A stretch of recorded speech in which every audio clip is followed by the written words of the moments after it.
So first I'm wedging the clay, getting all the air pockets out so it's easier to throw on the wheel.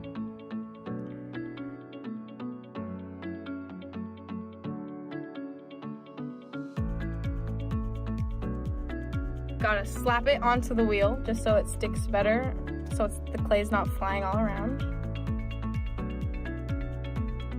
And then putting a lot of pressure around the clay just to get it centered makes it easier to pull up the walls. And at this point, I'm getting my hands a little wet so I can sink my hole. And at this point, you can start pulling up the walls. Whereas here, you can figure out what kind of shape you want it to do.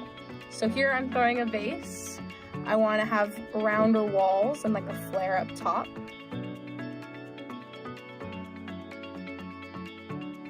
And then with a sponge, I'm just smoothing out all around the clay.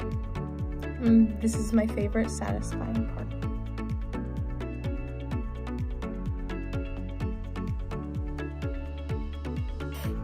And then now that I have that nice round shape, I'm just pulling it up more to make sure the walls are nice and even.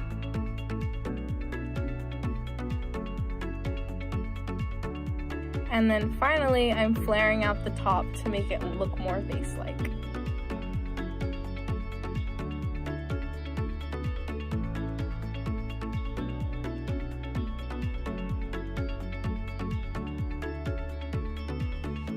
And then before I take it off the wheel, I'm trimming the bottom.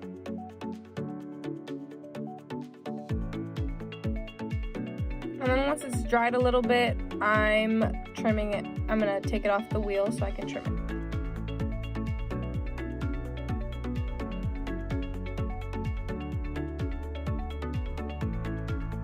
And right here, I'm just trimming the foot. I'm not gonna have like a prominent foot. I'm just trimming it so it sits.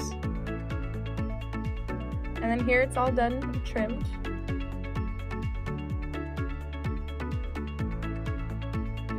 And then you put it in the kiln for the first bisque firing. And then after the firing, you can now glaze your pot. I chose a dark green.